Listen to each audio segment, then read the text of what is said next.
Waalaikumsalam warahmatullahi wabarakatuh. Waalaikumsalam warahmatullahi wabarakatuh. Selamat siang semuanya. Siang. Bagaimana hari ini? Semoga kita sehat ya. Ya. Alhamdulillah sehat. Alhamdulillah. Perkenalkan, nama saya Widya Febrianti. Selaku moderator, saya akan memimpin jalannya sesi pemaparan materi pada hari ini.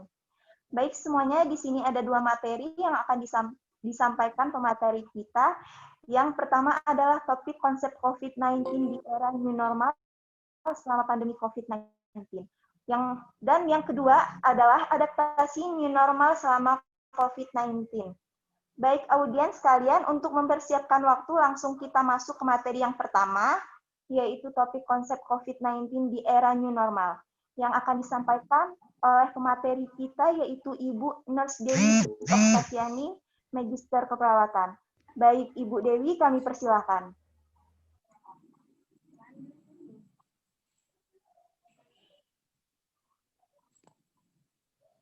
Kamu dari mana?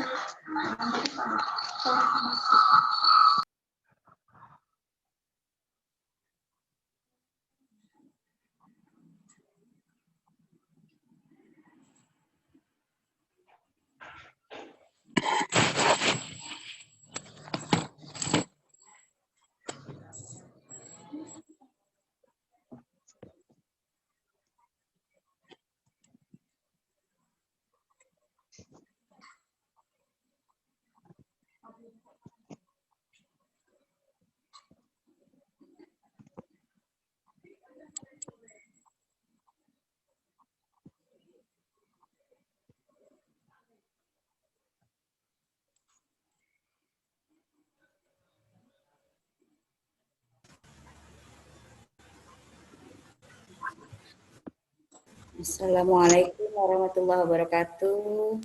Waalaikumsalam warahmatullahi wabarakatuh.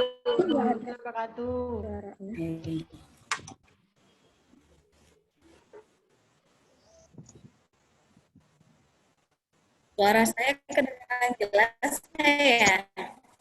Wah, Bu, kedengaran, Bu. Kedengaran, Bu. Bu, kedengeran, Bu.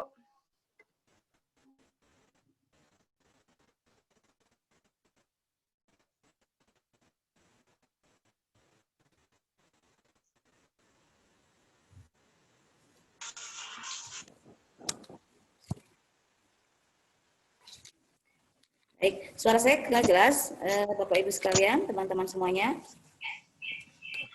Alhamdulillah, Bu, jelas, Bu. Pas, Bu.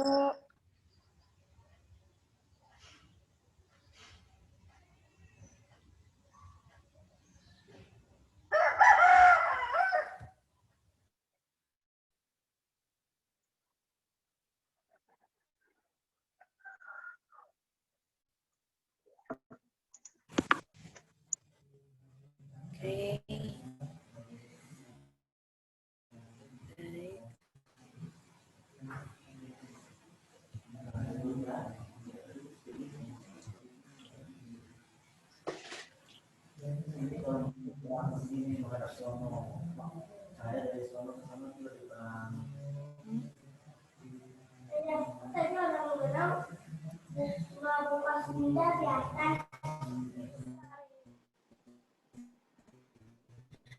Slide sudah muncul, slide. Maaf, Bu, sudah, Bu. Oke, baik.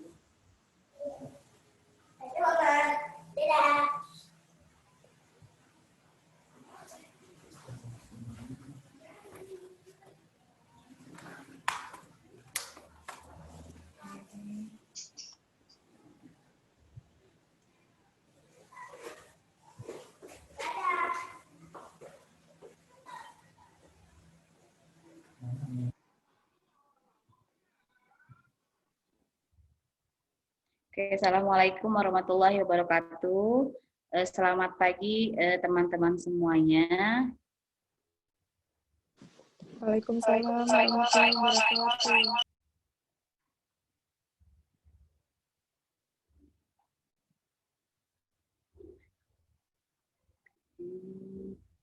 Baik, peserta pada pagi hari ini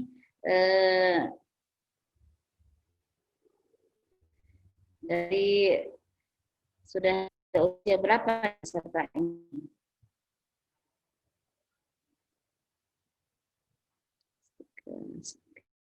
Siapa 52 tahun? Ada Oh, yang 24 tahun. 40. Iya Bu, saya 19 tahun Bu. 21 tahun, Bu. oke. Ada yang muda, ada yang masih ABG ya. 52 tahun.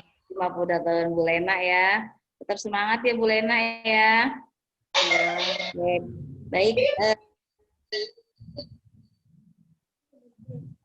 kita mulai aja diskusi ini nih, sekedar share ilmu tentang COVID. Mungkin Bapak Ibu serta teman-teman sudah nggak asing lagi ya Bu dengan virus corona ini ya.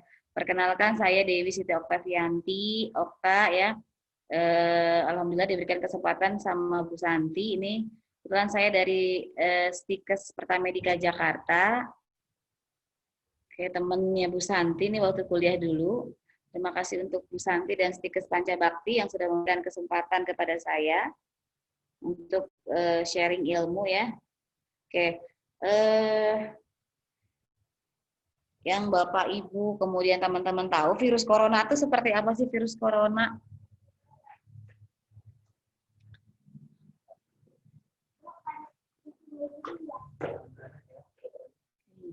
Ya, apa itu virus corona? Jadi perlu kita ketahui ya, virus corona itu merupakan jenis SARS-CoV-2, yaitu Severe Acute Respiratory Syndrome Coronavirus 2 atau yang lebih dikenal dengan nama virus corona ya. Jadi ini merupakan jenis dari coronavirus yang baru yang bisa menular dari manusia ke manusia ya. Pertama kali virus ini ditemukan di Wuhan di Cina ya pada akhir tahun lalu Desember 2019. Nah kemudian penyakit ini diakibatkan oleh infeksi virus yang dikenal dengan nama COVID-19 ya, karena ditemukan pada akhir tahun 2019 di Wuhan. Oke, nah seperti apa sih virus corona ini ya? Jadi si coronavirus ini termasuk dalam keluarga besar virus yang biasanya menginfeksi hewan. Nah, namun saat ini, virus itu berevolusi ya, kemudian beregenerasi sehingga sekarang virusnya bisa menular ke manusia ya. Jadi pertama kali ditemukan di Wuhan ya 2019 ya. Kemudian paru menular dari orang ke orang mengenai saluran pernafasan ya. Di Cina ya waktu tahun 2020 awal Januari 20 Januari itu ada sekitar 2.300 orang terinfeksi dan 80 korban yang meninggal. Kemudian setelah ke Cina, virus ini merambat keluar Cina ya ke Amerika, ke Jepang ya, sampai dengan masuk ke Indonesia. Oke, ini sekilas tentang COVID-19 ya. Pada awalnya nih di akhir Desember itu terdeteksi 3 orang tuh yang terjangkit virus corona. Nah, kemudian pada akhir Januari WHO mendeklarasikan bahwa ternyata ini virusnya wabah gitu, pandemik ya. Kemudian di awal Januari infeksi ini semakin menyebar. Nah, sehingga sampai ke Indonesia pertama kali ditemukan itu kasusnya pada bulan Maret ya, 2 Maret tahun 2020. Ini 2 kasus pertama di Indonesia tuh. Waktu itu ditemukan di Depok kalau nggak salah. Oke, bagaimana sih penularannya virus ini ya? Pertama, tidak sengaja menghirup percikan ludah dari batuk atau bersin seseorang yang positif COVID. Nah, kemudian tangan kita menyentuh benda yang mengandung percikan ludah bervirus. Kemudian memegang area wajah tanpa mencuci tangan. Nah, kemudian penularan yang lain apa? dengan bersentuhan atau berjabat tangan dengan penderita dan menyentuh area wajah tanpa mencuci tangan. Oke. Nah, kemudian apa aja sih gejalanya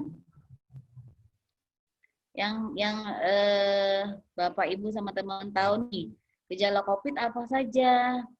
Ya, menurut aku 2 hari sampai dengan 2 minggu. Gejalanya sama seperti flu ya, yaitu demam ya, batuk, sesak nafas ya. Tetapi kalau pada COVID, khasnya nih sekarang saat ini ada gangguan penciuman. Jadi nggak berasa itu wanginya kopi, itu wanginya duren ya, ada gangguan penciuman yang sekarang khasnya pada pasien dengan positif COVID-19 ya. Nah, kalau misalkan Bapak Ibu atau teman-teman sekalian ada yang mengalami demam lebih dari 38, batuk, kemudian sesak napas, ya jangan ragu-ragu untuk memeriksakan diri ke dokter. Oke, kemudian siapa saja sih yang bisa tertular ya? Jadi siapapun bisa tertular, bisa berisiko tertular virus corona. Namun ada kelompok yang lebih rentan terinfeksi virus ya. Jadi pada orang dengan penderita diabetes, kemudian kanker ya, kemudian hipertensi, pasien sudah usia lanjut lebih dari 60 tahun, kemudian pasien yang imunnya rendah, daya tahan tubuhnya rendah, kemudian ada penyakit di hati ya, penyakit gangguan di organ hati, kemudian penyakit di organ paru-paru, kemudian ada gangguan darah, ada penyakit ginjal ya, dan penyakit jantung. Jadi kenapa lebih beresiko ya kelompok-kelompok komorbid ini? Karena lebih mudah menularkan ya, karena daya tahan tubuh.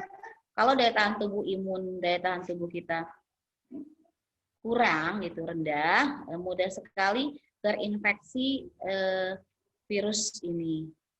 Ya. Oke. Kemudian bagaimana sih penularannya tadi sudah. Nah, kapan sih harus ke dokter ya? Jadi Bapak Ibu dan teman-teman semuanya harus segera isolasi mandiri dan menghubungi hotline COVID-19 ya. Ini telepon 119 extension 9 ini yang di COVID hotline COVID-nya untuk mendapatkan pengarahan apabila dalam 2 minggu setelah kembali dari daerah itu memiliki kasus COVID-19 atau berinteraksi dengan penderita infeksi virus corona. Yaitu apa gejalanya? Demam lebih dari 38 derajat, kemudian ada pilek, kemudian batuk, kemudian sakit kepala, dan sakit tenggorokan. Dan timbul gejala penyakit infeksi pernapasan berat. Apa aja tuh gejalanya? Demam tinggi, kemudian batuk berdahak, bahkan berdarah ya, keluar darah batuknya, kemudian ada sesak napas dan nyeri dada. Oke, nah ini perbedaannya apa aja sih gejalanya kalau terjangkit virus corona, influenza, kemudian pilek gitu ya. Kalau virus corona itu gejala gangguan pernapasan umum ya, jadi ada gangguan sesak disertai demam, kemudian batuk kering ya, sesak napas dan kesulitan bernapas. Nah, sedangkan influenza itu gejalanya demam tinggi hingga 40 derajat Celcius, mual bahkan disertai muntah.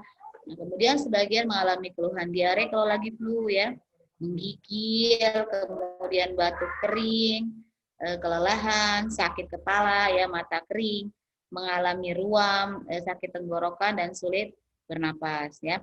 Sedangkan pilek ya, pilek kemudian sakit tenggorokan, kalau gejala pilek ya batuk ya, kemudian sakit kepala, bersin-bersin dan demam ringan. Oke, Mungkin itu saja sekitar share sedikit dari saya. Terima kasih atas perhatian Bapak Ibu dan teman-teman semuanya. Ya, semoga sehat selalu ya dan selalu diberikan kesehatan. Terima kasih. Assalamualaikum warahmatullahi wabarakatuh. Waalaikumsalam warahmatullahi wabarakatuh. Waalaikumsalam warahmatullahi wabarakatuh. Waalaikumsalam Ibu. Terima kasih Ibu.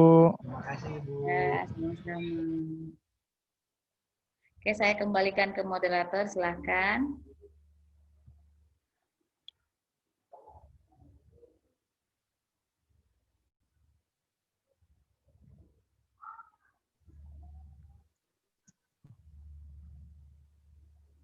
Terima kasih kepada Bu Dewi. Semoga materi yang disampaikan bermanfaat bagi kita semua. Baik audiens, tadi ada penyampaian materi yang pertama dan dapat sedikit saya simpulkan bahwa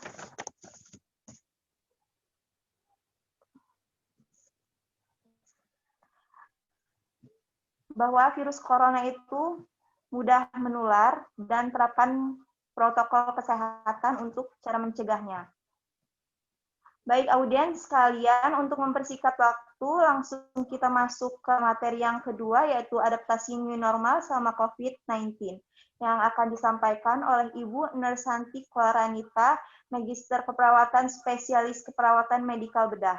Kepada Ibu Santi, kami persilakan. Baik, Assalamualaikum warahmatullahi wabarakatuh. Waalaikumsalam warahmatullahi wabarakatuh. Bapak dan Ibu sekalian, dan tadi saya dengar bahwa ada yang usianya masih paling muda 19 tahun ya. Berarti saya panggil saudara atau saudari supaya lebih akrab ya. Baik, terima kasih atas kehadirannya pada kegiatan kami.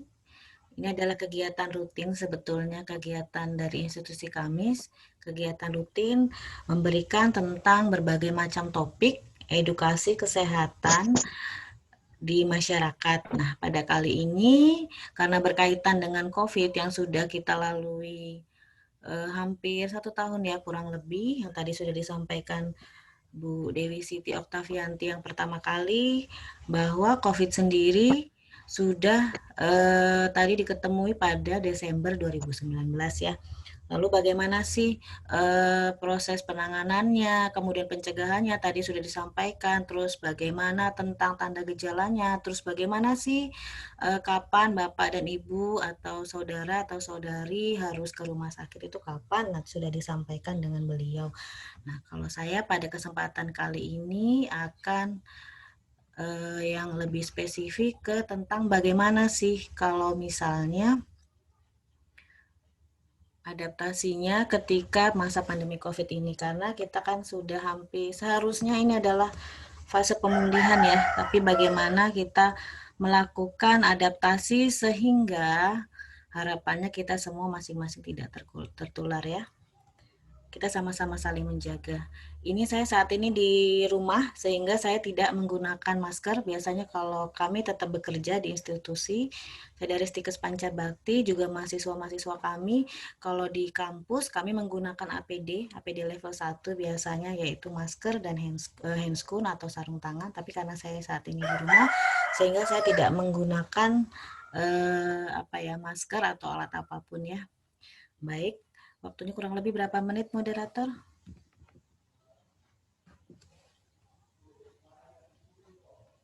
10 menit. Mampu ya, Bu? Baiklah. Agak cepat aja ya, tadi sudah banyak disampaikan sama Bu Dewi. Yang sudah saya sampaikan tadi, yang pertama tidak boleh kita lupa, ini sudah baik sekali saya lihat Mas Wahyu Deni Saputra menggunakan masker ya. Udah luar biasa, ini masker yang digunakan adalah masker bedah ya. Luar biasa, saya beri tepuk tangan buat Mas Wahyu Deni Saputra, udah luar biasa menggunakan masker ya. Betul-betul sekali ya, dimanapun upayakan apabila kita keluar rumah menggunakan masker ya. Kalau misalnya di dalam rumah boleh nggak pakai masker, silahkan. Apabila kondisi kita sendiri, kita kan bisa mengukur ya, kalau kondisi badan kita kurang baik gitu. Jadi salah satu adaptasi kebiasaan kita yang pertama adalah harus menggunakan masker. masker. Nah, ini lanjutannya bahwa cara menggunakan masker banyak saya lihat misalnya ya di pasar atau di pusat keramaian banyak kok yang sudah menggunakan masker tetapi hanya sampai batas di bawah hidung. Itu contoh yang tidak benar ya. Yang sebaiknya digunakan adalah ini contoh yang pertama, tutup dari mulut sampai hidung sampai dagu. Jadi kalau contoh yang digunakan Mas Denny itu adalah masker bedah atau masker biasanya kita bilangnya masker medis, itu digunakan ditutup sampai hidung. Kemudian di ujung hidung bisa dibentuk mengikuti bentuk hidung. Jadi dibentuk dulu. Jadi kan biasanya kalau enggak dibentuk seperti itu akan longgar ya. Lalu nanti kalau ketika melepas kita hanya megang ujung tali, nggak boleh dilipat-lipat gitu ya. Di ujung tali kemudian dimasukkan ke tempat sampah, kemudian lalu baru kita mencuci tangan. Kapan Mas, panggilannya siapa nih Mas Wahyu? Mas Wahyu kapan sih mengganti masker? Berapa jam setelah? 1 hari 2 kali itu berapa jam penggunaan?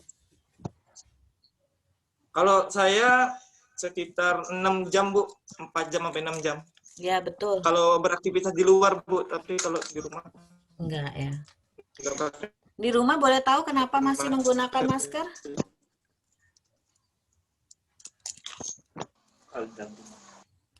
Saya di rumah nggak pakai masker, Bu. Oh, ini lagi di luar rumah ya? Iya, ini karena lagi penyuluhan, Bu, jadi pakai masker. Luar biasa. Betul sekali yang disampaikan Mas Wahyu tadi ya. Maksimal adalah 6 jam. Jadi 4 sampai 6 jam upayakan harus diganti ya. Betul sekali, luar biasa. Kita lanjut ya. Kemudian bagaimana kalau misalnya ketika batuk? Yang pertama, bisa saya lanjutkan ya. Teman saya, Bu. Teman kamu ya. Bisa dilanjutkan ya. Yang pertama, upayakan kalau sedang batuk, gunakan masker. Apabila tidak ada masker, boleh menutup mulut dengan menggunakan hidung atau lengan bagian dalam. Jadi bagian dalam kemudian dibatukkan seperti ini, kalau nggak ada masker ya. Kalau misalnya ada tisu, boleh menggunakan tisu. Jangan lupa membuangnya ke tempat sampah. Kalau di rumah sakit ada sampah khusus untuk yang sering terkontaminasi. Nanti ada warnanya, ada petunjuknya. Kalau di rumah bolehlah kita buang ke tempat sampah yang tertutup. Yang penting selanjutnya harus cuci tangan ya. Kemudian apalagi adaptasi keluar rumah yang selanjutnya adalah kalau sedang flu, di rumah sebaiknya tetap nggak boleh keluar rumah, anjurkan sebaiknya sih di rumah aja gitu loh ya. Jadi kalau bisa sih jangan keluar rumah. Kalau misalnya terpaksa keluar rumah, seperti yang disampaikan Mas Wahyu tadi, menggunakan masker ya. Maskernya jangan yang scuba ya. Kalau sekarang sebaiknya masker kain yang 3 lapis atau masker yang dicontohkan oleh Mas Wahyu tadi, masker bedah. Selanjutnya adalah mencuci tangan dengan air yang mengalir. Yang baik adalah cuci tangan dengan sabun dengan air yang mengalir. Jadi bukan air yang di tampungan kemudian cuci tangan, itu tidak. Sebaiknya menggunakan air yang mengalir ya. Lalu kayak mana kalau misalnya ketika kita di jalan menggunakan hand sanitizer. Tapi ini namanya cuci kering ya. Kalau pakai hand sanitizer hanya boleh maksimal 5 kali ya. 5 kali setelah kita menggunakan hand sanitizer, yang keenam harus cari air dan cuci tangan. Kalau enggak kan luar biasa kumannya yang tadi sudah tertumpuk, itu kan akan makin banyak. Kalau misalnya seharian kita beraktivitas, yang keenam adalah menggunakan air yang mengalir.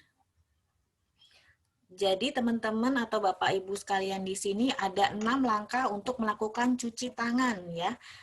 Kalau misalnya kita di luar, dengan tidak dengan keran yang diputar, kita menggunakan ujung siku. Jadi ujung sikunya untuk menggunakan misalnya pakai hand sanitizer nih, dipencet berapa kali? 4 kali ya. 1 2 3 4, kemudian di sini dibasahin dulu, diratakan dulu 1 2 3 4. Langkah yang pertama, yang kedua dari ujung terus kemudian keluar menggosok punggung. Ini juga sama, 4 kali dilakukan kedua tangan ya. Dua-duanya 4 kali, kemudian baru sela-sela. 1, 2, 3, 4 sama ya, dua-duanya 4 kali, kemudian saling mengunci. Jempolnya tetap ya di sini ya. Jadi sama ya, kedua-duanya 4 kali ya. Untuk kedua tangan, kemudian baru yang kelima adalah jempol, jari jempol. sama keduanya jari jempol, kemudian nanti baru membentuk kuncup dari ujung jempol ke ujung kelingking. Ini sama 4 kali. Jadi Bapak Ibu sebaiknya nanti boleh diminta PPT saya atau nanti saya share. Yang dilakukan untuk melakukan cuci tangan adalah 6 langkah. Terus waktunya berapa menit? Apabila menggunakan air yang mengalir, kurang lebih adalah 40 sampai 60 detik ya, kurang lebih 1 menit. Apabila pakai hand sanitizer yang tadi sudah dicontohkan itu 20 sampai 30. CTPS tahu ya? Kapan sih waktu CTPS? Sebaiknya sebelum makan, kemudian setelah BAB, sebelum makan dan sebelum menjamu makan ini kurang lebih sama ya. Kemudian sebelum menyusui dan setelah beraktivitas. Yang seharusnya satunya adalah setelah makan ini tadi ya. Lanjut ya. Tetap jaga jarak ya. Misalnya Mas Wahyu tadi berkumpul dengan teman-teman yang lain, jaga jarak 1 sampai 2 meter ya. Atau menghindari 3C. Ini kalau di luar negeri kita kenalnya 3C. C itu yang pertama close space, crowded place, close contact setting. Jadi kalau misalnya di bahasa kita yang kita kenal, yang diiklankan oleh guru band ternama kita itu 3M ya. Ingat pesan ibu, yang pertama adalah memakai masker, yang kedua mencuci tangan, yang ketiga menjaga jarak. Ini yang lebih mudahnya 3M ya. Lanjut. Kemudian kalau sekarang sebaiknya tidak menyarankan anak kecil untuk mencium tangan orang yang lebih tua ya. Kalau bisa dihindari dahulu ya. Nanti kalau misalnya kondisi sudah lebih baik, baru mungkin nanti kita boleh melakukan ya. Nah, ini lebih baik lagi. Tapi kita lihat juga kondisinya ya. Kalau seperti Ibu Okta mungkin di pusat Jakarta itu memang lebih baik menggunakan uang elektronik ya. Seperti saya di Bandar Lampung juga menggunakan elektronik itu mudah sekali. Jadi misalnya mau belanja kemana tinggal scan barcode selesai gitu ya. Misal nggak perlu bawa uang cash. Tapi kalau misalnya di daerah kan agak kesulitan juga ya. Jadi sebetulnya harusnya dipertimbangkan. Misalnya seperti itu gimana? Kalau saya yang penting ketika menerima uang dari luar itu kemudian saya masukin plastik dulu biasanya. Saya nggak langsung terima dengan tangan ya. Saya udah ketika sampai rumah saya biasanya ya kalau saya keringkan dulu di sinar matahari yang betul-betul panas. Saya nggak mau sentuh dulu itu uang saya terima dari luar karena saya anggap mereka ada virusnya gitu. Atau saya biasanya saya hand sanitizer atau saya dari luar megang handphone atau apapun biasanya saya hand sanitizer semua dulu. Saya bersihkan semua dulu. Ketika saya anggap bersih baru saya bisa menggunakan. Ini kalau misalnya kita menggunakan tempat umum, kalau kita sih sudah lihat ya. Kalau ada tanda silangnya berarti jangan digunakan. Nah, apabila sampai di rumah, kalau misalnya kita dari luar rumah bekerja, sebaiknya langsung pakaian yang digunakan langsung dicuci sebaiknya, kemudian langsung mandi. Jangan duduk-duduk dulu atau ngobrol dulu. Kalau bisa ketika ada anak, jangan sampaikan sama anaknya jangan disentuh dulu bapak atau ibu ini dari luar rumah bawa virus. Kalau saya menyampaikan karena saya bawa virus, jadi jangan disentuh dulu. Kan biasanya kalau anak-anak orang tuanya sampai rumah kemudian pingin ini ya, bersua dengan orang tuanya gitu, langsung gendong biasanya. Oh jangan ya, sebaiknya kita ganti pakaian dulu, langsung mandi. Baju yang kita pakai langsung kita cuci ya, sebaiknya ya. Ini adalah lanjutannya adalah balita dan lansia sebaiknya sih di rumah saja karena kenapa? Karena kaitannya sebetulnya dengan daya imun ya. Makanya kenapa kalau di rumah sakit hanya boleh berusia di atas 12 tahun karena imunnya ketika masih balita atau lansia itu sebetulnya lebih mudah rentan terkena penyakit. Ini contohnya semua PowerPoint saya ambil dari Kemenkes. Ini menggunakan masker ya, upayakan sih menyediakan vitamin C, bawa perlengkapan makanan sendiri, bawa peralatan sholat sendiri, sama ya, kurang lebih kalau untuk perempuan sebaiknya sih menggunakan lengan panjang, jadi kalau misalnya ada virus atau apa, nggak langsung kena kulit kita.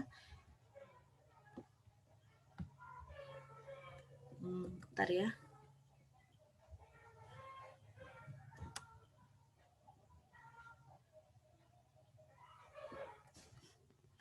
Sebentar. Saya coba setelin video.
Baik, demikian yang saya dapat sampaikan. Mohon maaf videonya sepertinya ada kendala.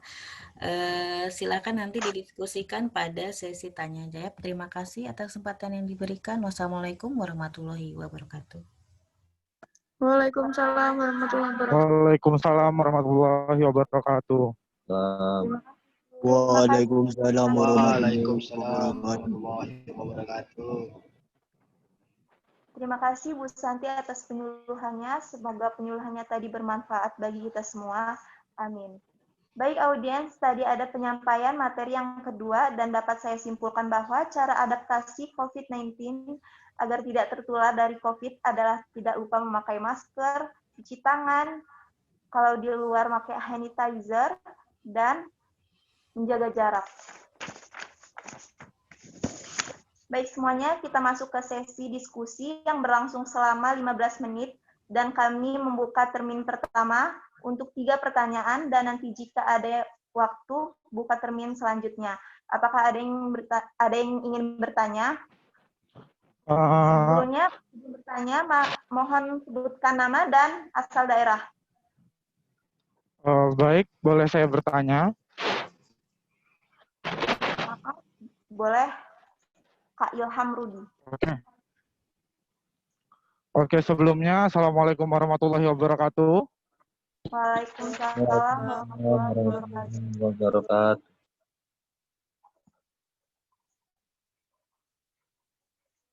Pendidikan di Universitas Lampung, jurusan Pendidikan Sanitari.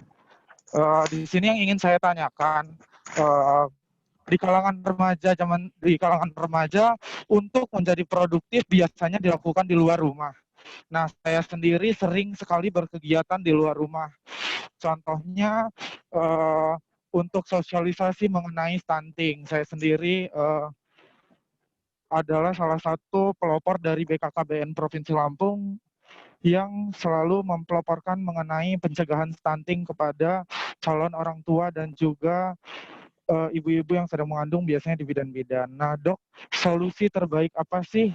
Gimana caranya? Karena kadang kita ngadepin orang-orang yang ada di pedalaman-pedalaman itu, dia orang benar-benar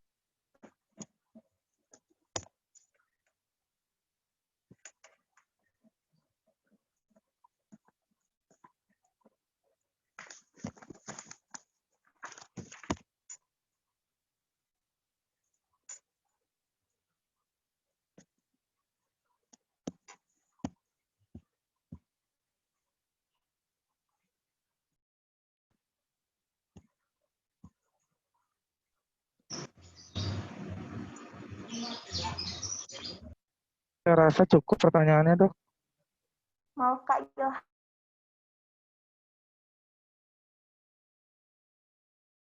Oke. Bagaimana cara meyakinkan masyarakat yang kurang informasi mengenai COVID-19 itu bahwa melakukan protokol kesehatan, karena masyarakat khususnya yang kurang informasi mengenai COVID-19 itu sendiri ragu atau malah tidak menjalankan protokol kesehatan itu sendiri.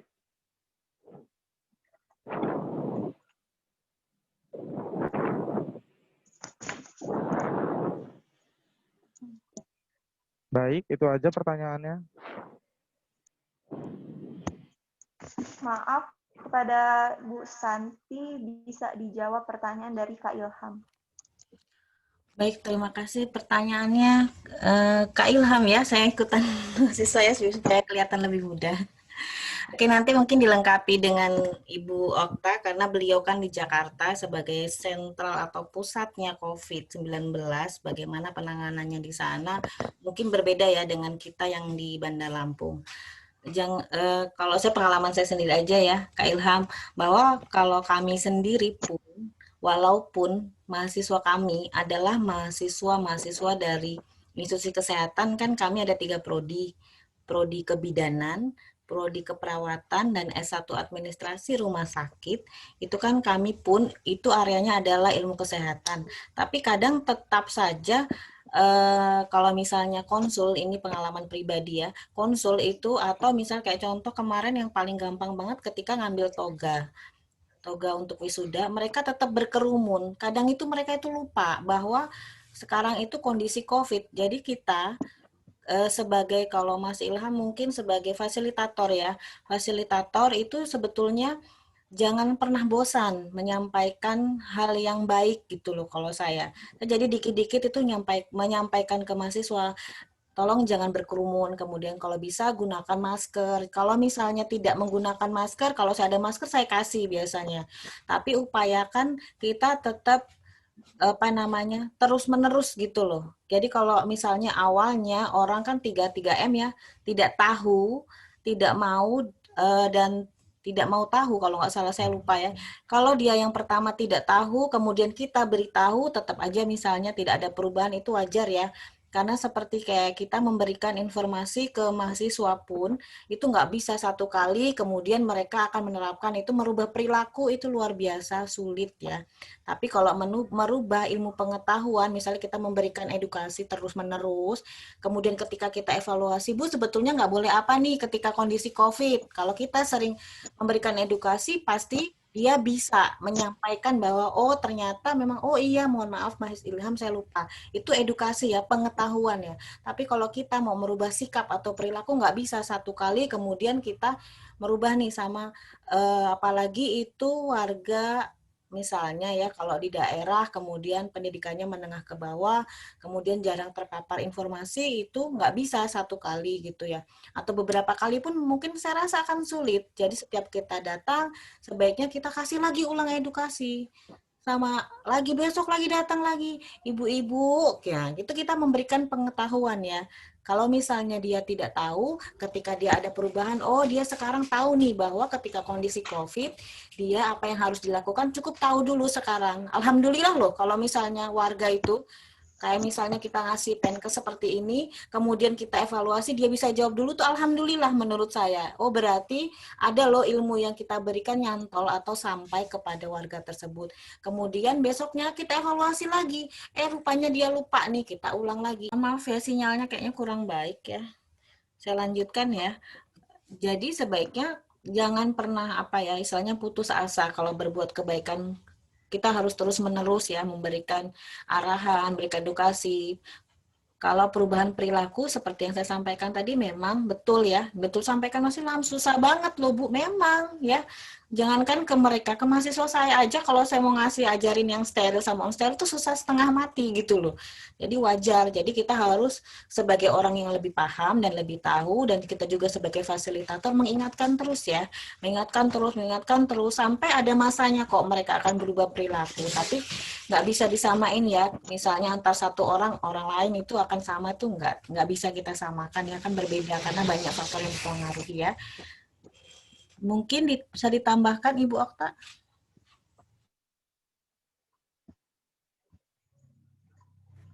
Oke, baik. Menambahkan sedikit. Kalau di tempat kami di Jakarta mungkin lebih ketat ya. Jadi kami pun bekerja dibagi jadi 2 tim. Jadi hanya 25% yang masuk ke kantor ya. Jadi bergantian, jadi seminggu ada yang 2 kali masuk, ada yang 3 kali masuk. Nah kemudian mahasiswa pun tidak ada yang diperkenankan datang ke kampus. Adapun datang ke kampus, biasanya kami lakukan rapid test dulu. Kalau rapid testnya negatif, baru boleh masuk ke kampus gitu ya. Contoh kemarin ada memang praktikum yang harus dilakukan di kampus. Jadi kami lakukan rapid test dulu kepada semua mahasiswa yang akan praktek. Jadi tidak semua, biasanya kita hanya 10-10 gitu ya. Kalau 10 orangnya negatif, dinyatakan negatif, baru kami persilakan masuk ke kampus. Nah kemudian Mas Ilham tadi ya, memang kalau merubah perilaku itu tidak semudah membalikan telapak tangan ya. Tapi kita sebagai change agent, sebagai fasilitator itu jangan bosan-bosannya untuk mengingatkan ya, mengingatkan kepada teman-teman, kepada warga bahwa saat ini memang COVID itu begitu nyata gitu. Apalagi di Jakarta ya kasusnya ya tinggi sekali gitu. Jadi pakai masker ya, maskernya sekarang masker medis ya, bukan masker seperti masker kain, itu sudah tidak disarankan lagi kalau di Jakarta ya. Masker medis, kemudian cuci tangan selalu, kemudian jaga jarak kalaupun di kantor ataupun bertemu dengan masyarakat, itu tetap jaga jarak ya, paling tidak 1 meter. Nah, kemudian betul sekali yang disampaikan Bu Santi. Memang tidak semudah itu ya. Ke mahasiswa pun tidak sekali 2 kali langsung dilakukan. Perlu berkali-kali diingatkan, disampaikan ya. Pakai masker ya. Yang tadinya mungkin ke kampus kalau suka cium tangan sama dosennya, sekarang lagi seperti itu. Mungkin tambahannya sedikit itu ya. Jadi tetap semangat.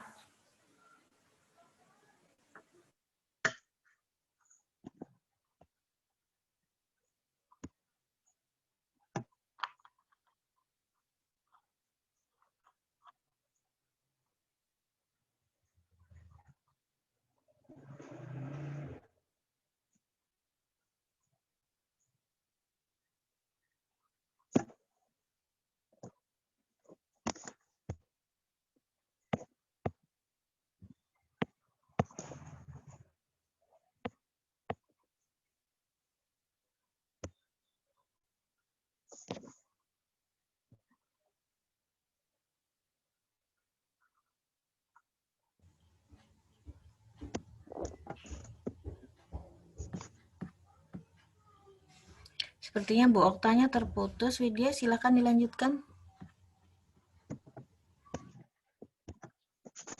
Maaf, Kak Ilham sudah mengerti apa yang disampaikan Ibu Santi dan Ibu Dewi. Alhamdulillah mengerti, Mbak. Terima kasih atas jawabannya.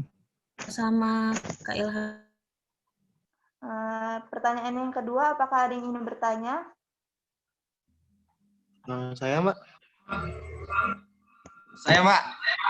Ya, Samsul. ya ada Kak Samsul. Bisa ditanya.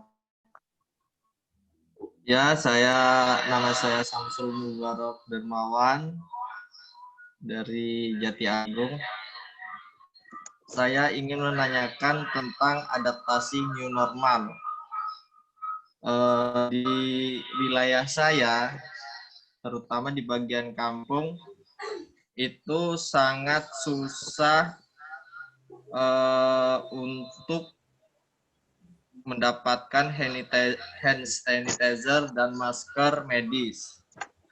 Apalagi dengan adanya tadi itu membawa hand sanitizer terus lap tisu basah, itu sangat saya kalau untuk di kampung. Bagaimana, adakah solusi yang lain untuk penerapan new normal terutama di kampung, karena untuk pembayaran transfer aja susah di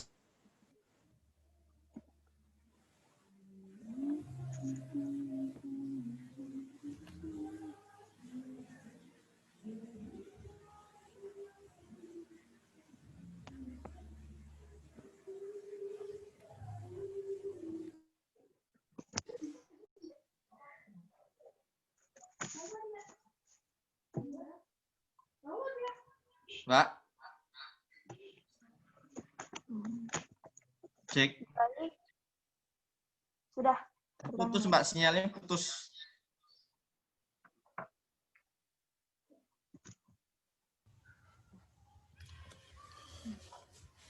Baik, kepada Ibu Santi, boleh dijawab pertanyaan Kak Samsul. Terima kasih Kak Samsul ya. Mungkin nanti dilengkapi lagi juga dengan Ibu Okta. Kalau kami, pengalaman kami, yang pertama tadi kan hand sanitizer katanya sulit ya.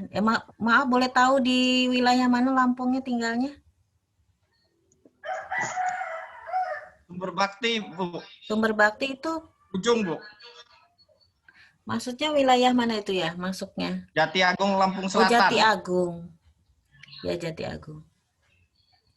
Kalau kami kemarin itu Kak, Kalau awal kan susah sekali ya, hand sanitizer kami sendiri mengalami kesulitan, hand sanitizer, terus masker itu kami kesulitan, terus terang sama awal sekali. Kalau sekarang memang lebih banyak dan bisa dibeli di tempat market-market kecil juga bisa dapat. Kalau awal kami ketika kesulitan itu kami buat sendiri. Jadi nanti saya share ya, maksudnya panduan cara membuatnya, apa aja campurannya, itu misalnya ini berapa persen itu kemarin kami membuat sendiri, dapat 1 jeligen, kemudian kemarin sih ya, kita beli cuman alat semprotnya aja, jadi ketika di institusi, kami nggak dapat hand sanitizer, kemarin kami buat sendiri, kemudian tinggal dimasukin di dalam tempat yang untuk semprot itu, kan semprot kan banyak ya, bisa nggak perlu pakai yang kayak yang jadi banyak alat semprot yang bisa kita gunakan. Nah, kalau kami kemarin modifikasinya seperti itu, membuat sendiri. Kalau untuk hand sanitizer ya. Kalau tisu basah yang pasti kesulitan, apalagi di daerah ya. Jadi kalau hand sanitizer sudah mungkin nanti bisa di-share melalui mahasiswa yang di situ, nanti cara membuatnya seperti apa yang kami kemarin lakukan, institusi kami lakukan. Kemudian yang kedua, kalau pembayaran offline tadi yang seperti saya sampaikan disesuaikan dengan kondisi di daerah ya. Karena saya juga orang tua saya juga dari Lampung Tengah itu di kelas perusahaan pun kami juga masih pembayaran melalui cash ya. Tapi itu tadi yang saya sampaikan, kalau misalnya kita menerima uang dari luar, kalau uang dari kita sendiri kan kita bisa ya kelihatan kan itu dari kita sendiri kita save-nya seperti apa ya. Kalau saya keluar pun pakai yang tadi saya sampaikan, kalau terima uang dari luar, misalnya kembalian masukin dulu aja di kresek ya. Ketika sampai rumah boleh disemprotin tuh hand sanitizer yang sudah kita buat atau nanti dijemur ya, diterik matahari misalnya seperti itu yang paling gampangnya. Kemudian yang kedua, kalau masker kesulitan gimana? Kalau masker sendiri kan kita bisa buat ya. Misalnya kita nggak dapat tuh. Memang yang kalau seperti sampaikan Bu Okta ya, kalau di Jakarta memang harus masker bedah, tapi kalau kita di Bandar Lampung masih boleh masker kain ya, tapi yang 3 lapis. Kalau yang scuba kenapa tidak disarankan? Karena cuma 1. Jadi kalau masker kain biasanya kan nggak cuma 1 lapis, biasanya kan lebih tebal. Jadi lebih baik menggunakan masker kain yang kita miliki. Biasanya kan dari bahan pun biasanya kan lebih tebal, kemudian biasanya sih tidak 1 lapis ya, sebaiknya 3 lapis. Yang disarankan Bu Okta tadi ketika di Jakarta memang lebih ketat dibandingkan kita yang di sini. Ya kalau kita di sini kan nggak seperti itu ya. Kemudian apa lagi ya? Atau ada lagi yang belum? Ya Bu, jadi kalau misalnya uang itu dijemur, berarti virus mati Bu ya. Jika virus itu mati, berapa lamakah penjemuran uang itu, Bu? Ya, virus nanti berapa lama kena matahari biar mati, Bu? ya betul. Nah pertanyaannya baik sekali, itu nanti dijawab oleh Bu Okta tadi tentang konsep COVID-nya ya. Terima kasih. Bu Okta silahkan.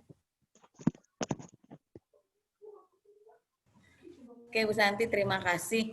Jadi terkait sebenarnya virus corona ini sangat bertahan lama, Pak Samsul ya, di udara bebas.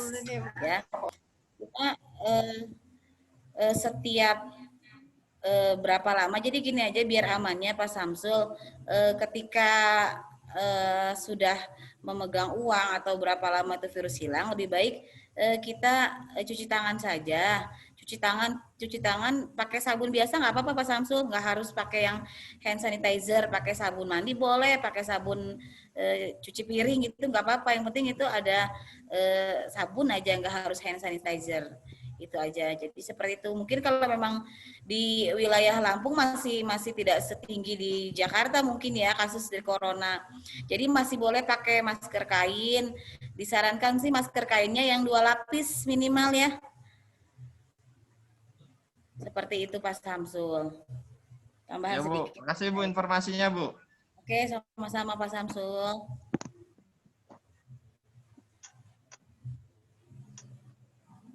Baik, untuk Bu Santi atau Bu Dewi, adakah yang ingin ditanyakan kepada audiens? Cukup. Oh, ini ada yang masih bertanya ini Pak Olgeri, raise hand tadi saya lihat. Ya Bu.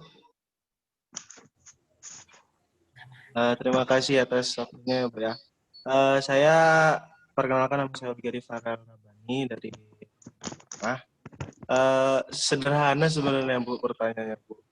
Ada nggak sih Bu obat corona tuh Bu? Katanya ada vaksin tapi nggak bisa nggak di Indonesia itu nggak bisa disebarluaskan atau apalah itu Bu. Sebenarnya ada nggak Bu obat itu Bu? Kan biar enak gitu Bu, udah tahu obatnya gitu Bu. Kan orang kampung tuh bener Bu yang kayak cerita-cerita tuh, wih susah bener diomongin Bu, ribet betul pokoknya tuh, pasar masih rame, terminal masih rame, anak-anak masih nongkrong, alah pusing pokoknya Bu. Udah cukup Bu, sekian.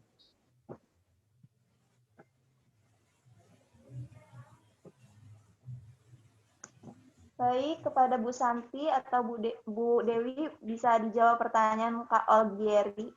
Mungkin Bu Okta ya lebih tepatnya karena berkaitan dengan konsep COVID ya. Oke, baik.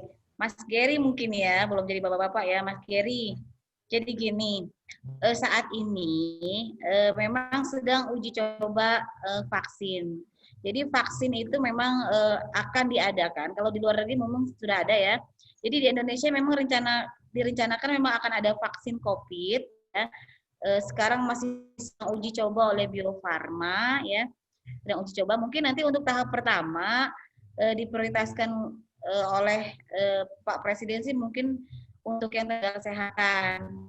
Nah, sekarang obat ada itu kalau belum ada vaksin, biasanya pasien-pasien dengan isolasi mandiri. Kalau isolasi mandiri biasanya satu untuk meningkatkan, tujuannya adalah peningkatan daya kita apa aja dengan yang bergizi, istirahat cukup, kemudian minum banyak, minum cukup ya, minum air putih, kemudian minum vitamin ya, sama berjemur ya, berjemur di matahari pada pagi hari itu untuk mengaktifkan vitamin D supaya daya tahan tubuhnya meningkat.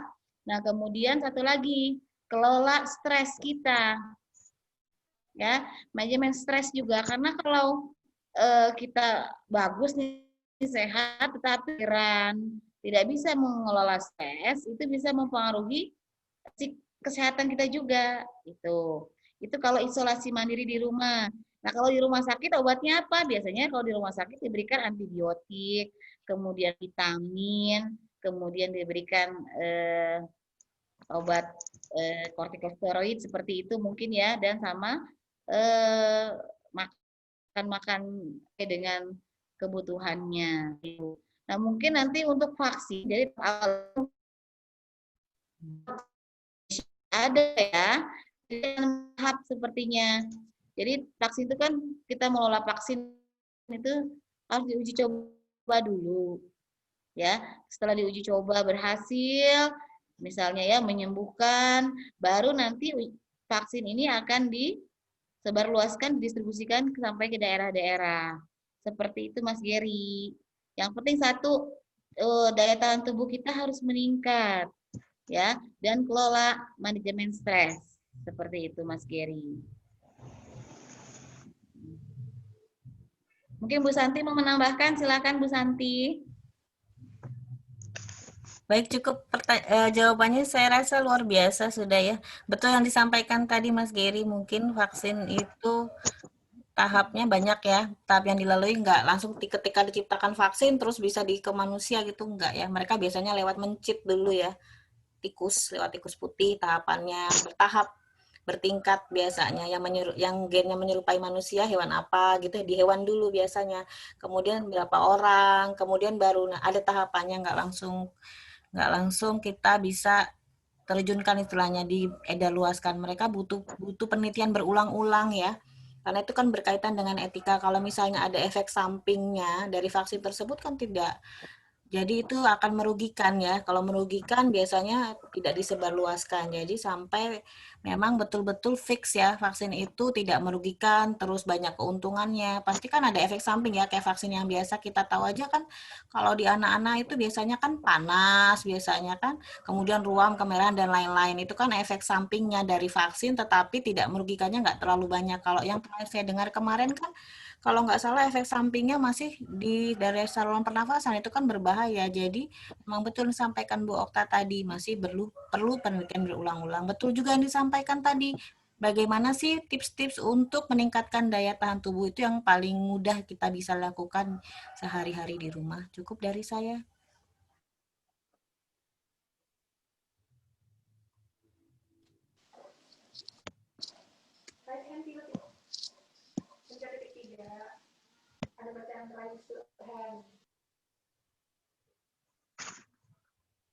Untuk pertanyaan selanjutnya, apakah Ibu Santi atau Bu Okta ada yang ingin ditanyakan kepada audiens? Cukup ya. Baik Bu Okta, ini ada pertanyaan door prize. Saya ingin bertanya gimana? Oh iya. Saya ada satu pertanyaan. Siapa? Silakan sebutkan namanya Bu. Perkenalkan, nama saya Vivi, alamat saya di Waikandis. Saya ingin bertanya, Bu. Jadi kayak misalnya ada pasien dia udah positif corona, terus habis itu dia udah isolasi mandiri dan dia sudah tes swab lagi untuk 2 kalinya, lalu hasilnya negatif. Kalau udah negatif kan pasti keluar tuh, Bu, surat edarannya kan bahwa dia dinyatakan sudah sehat dari COVID. Lalu kan banyak masyarakat yang terkadang kayak awam gitu. Mereka karena dia tahu pasien itu positif, jadi mereka tuh nggak mau ngedeket, Bu. Padahal dia sudah ada surat edaran bahwa dia sudah sehat gitu. Jadi saya mau bertanya, bila pasien itu udah dapat surat edaran dia sehat, apakah pasien itu emang benar-benar sehat? Jadi dia udah boleh berkontak fisik dengan orang lain? Ya, suaranya ya, Pak Vivi ya. Oh gitu. Ntar, Bu. Putus. Merangkum mungkin Bu Okta ya pertanyaannya Bu Vivi apa Kakak Vivi ya ini ya, Kakak aja ya Kak. Jadi kalau misalnya pasien hasil swab-nya negatif, kemudian kan sebetulnya dia sudah negatif dan boleh berinteraksi dengan warga, tetapi stigma sebenarnya ya berkaitan dengan stigma masyarakat ya. Iya benar, stigma masyarakat. Berkaitan dengan stigma masyarakat masih menganggap si pasien tersebut memang masih seolah-olah masih bawa kuman COVID gitu lah ya istilahnya ya. Itu bukan? Oh iya. Iya kayak gitu. Berarti Bu Okta ini. Oke, baik. Saya akan jawab. Ini pengalaman ada teman saya kebetulan. Jadi gini, seseorang dengan positif COVID ya, kemudian dia dirawat. Nah, itu bisa keluar dari rumah sakit apabila sudah 3 kali swab test hasilnya negatif, baru boleh dipulangkan. Nah, apakah setelah pulang dia potensi menularkan? Tidak. Ya, apabila sudah dinyatakan swabnya negatif, ya, itu tidak akan menularkan ke masyarakat karena sudah sembuh. Ya, tidak ada virus. Sudah 3 kali swab negatif baru boleh dinyatakan pulang. Jadi yang harus teman-teman, terutama teman-teman di kesehatan ya, itu harus kita meluruskan pemikiran masyarakat awam ya, bahwa penderita COVID itu tidak seperti penderita HIV/AIDS. Ya, malah sebenarnya bahaya HIV/AIDS dibandingkan dengan corona ya. Untuk stigmanya ya. Jadi apabila pasien sudah dinyatakan sembuh dengan 3 kali swab test negatif, dia tidak akan berpotensi menularkan kepada lainnya. Gitu ya. Dan Mbak Vivi kesehatan bukan? Iya, Bu. Mahasiswa kesehatan bukan? Iya, Bu. Nah, ini salah satu tugasnya Mbak Vivi, mengedukasi masyarakat, meluruskan masyarakat pahamnya bahwa kalau sudah negatif, tidak akan menularkan ke masyarakat. Swab testnya negatif. Seperti itu ya Mbak Vivi ya. Iya, Bu. Jadi kita tidak sembarang memulangkan pasien COVID. Sebenarnya kayak stigma masyarakat sih Bu. Jadi biar masyarakat juga kan kita kasih tahu bahwa kalau dia udah dapat surat, tandanya dia sudah sehat. Nggak bakal nyebarin virus lagi.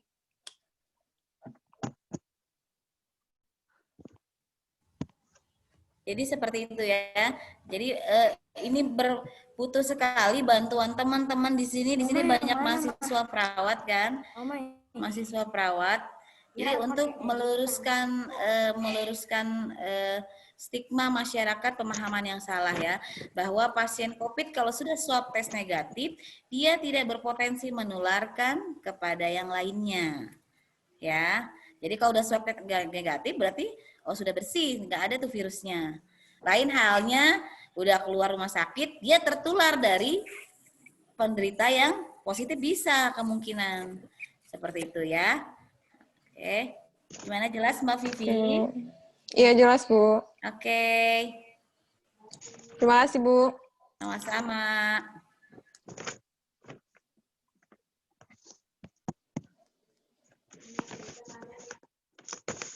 Baik, adakah yang ingin bertanya lagi?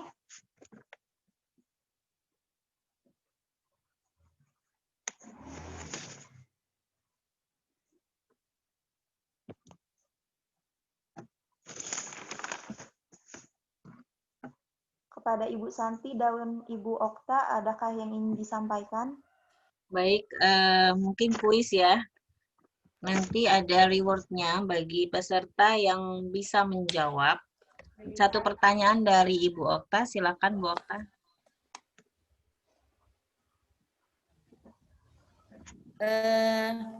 Pertanyaan dari saya, apa sih tanda dan gejala dari COVID-19? Saya Bu. Saya Bu. Silakan Bu Vivi. Saya Bu. Samsul Bu. Saya Bu, saya segini. Sudah duluan Bu Vivi tadi ya suaranya sih. Baik, silakan Bu. Silakan Bu Vivi dulu ya. Saya jawab ya Bu ya. Tanda gejalanya COVID-19 biasanya dia terjadinya pneumonia dari batuk, flu, pilek, kayak gitu. Jadi dia demam tinggi, biasanya demam tinggi, sesak napas, sakit kepala, mata kering, flu, sakit tenggorokan, dan sekarang yang paling gejala yang terbaru sekarang adalah hilangnya indera penciuman dan indera perasa. Good. Betul sekali. Ya, tepuk tangan buat Bu Vivi berarti ya. Nanti minta tolong kepada moderator dicatat ya. Pertanyaan selanjutnya, mau memberikan pertanyaan lagi Bu Okta, silakan. Bu Santi saja, silakan Bu Santi. Oh gitu, baiklah. Pertanyaannya adalah, berapa langkah untuk melakukan cuci tangan? Silakan. Saya Bu. Pak Samsul ya. Langkah cuci tangan Bu. Ya. Ya, luar biasa jawabannya ya. Betul sekali ya jawabannya Pak Samsul, 6 langkah cuci Assalamualaikum Bu. ya. Oh ya, satu lagi, jangan khawatir ya. Pertanyaan yang terakhir, kapan sebaiknya Bapak dan Ibu menggunakan masker? Ini siapa ini? Bu Nurul Anissa ya.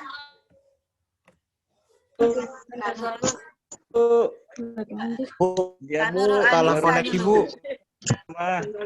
Kak Nurul Anissa, silakan. Kapan? Udah 6 langkah cuci tangan. Bukan 6 langkah cuci tangan, kapan menggunakan masker? Setiap saat Setiap saat atau apa tadi? Suaranya hilang. saat bepergian ke rumah. Ya, betul sekali. Setiap saat ketika berpergian keluar rumah diupayakan menggunakan masker. Minta tolong dicatat moderator ya. Nama berikut nomor handphonenya ya. Baik, itu saja cukup. Saya serahkan kembali kepada moderator. Pertanyaan yang ketiga, siapa yang bertanya ya barusan terakhir ini?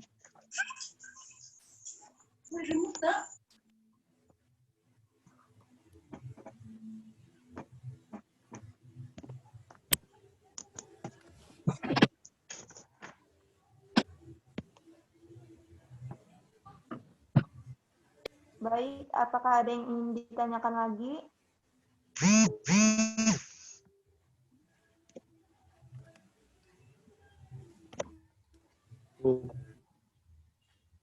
Cukup ya. Oke.